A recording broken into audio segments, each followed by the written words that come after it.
Hello fellow crafters, my name is George and this is the Spare Time G, and today we're gonna make a Squidshark from Subnautica Below Zero as determined by my previous poll.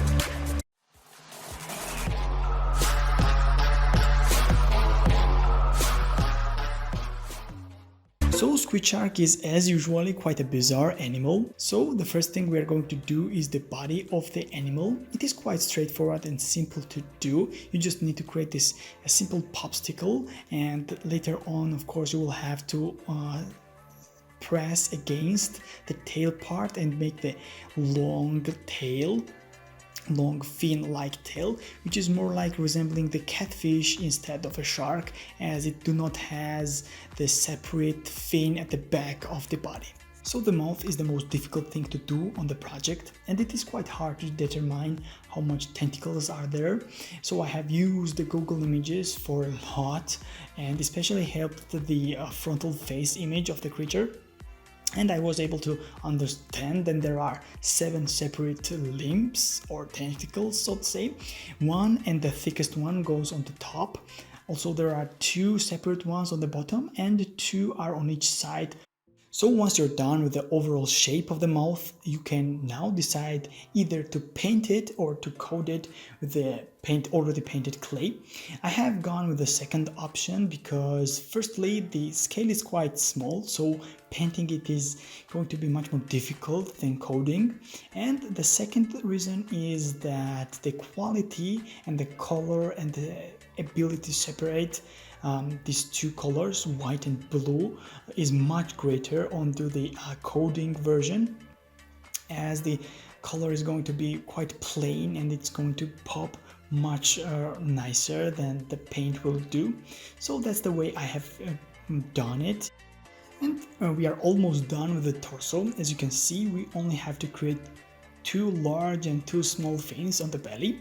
And here you can see that I have also created the gills. I only presume they are gills because they are on the similar place as they are on the sharks, and that's the only explanation I have for these like strange protrusions. So here is the famous, or possibly I should say the infamous jaw, which is quite terrifying if you encounter it in the game once it starts eating you.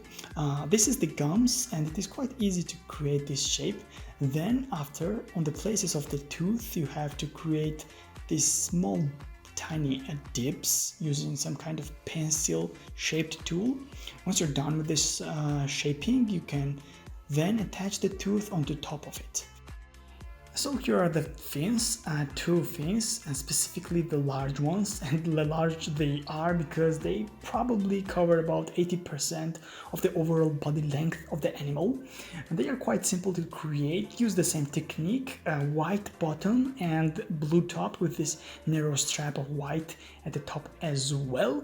And don't forget to create the bioluminescent 2 narrow fins as well, which are coming out from the belly of the animal. And here is our Squidshark. It is quite simple project to make, so you can try it at home. Of course, Squidshark is becoming one of the most iconic creatures from the Subnautica.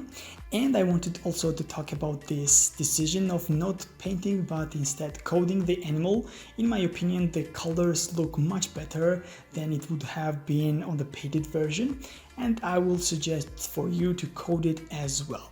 So it was quite nice project for me, and I'm quite happy with the poll videos. There are pretty much a really big bunch of projects I have in mind and you guys are suggesting, so it is quite hard for me to decide what to do next. So these polls kind of help me to decide which project should come out first, and I wanted to ask you to participate in them in the future as well. Thank you very much for watching. I hope you enjoyed this project as much as I enjoyed making it. Subnautica is one of my favorite games and I'm quite happy to create creatures from it.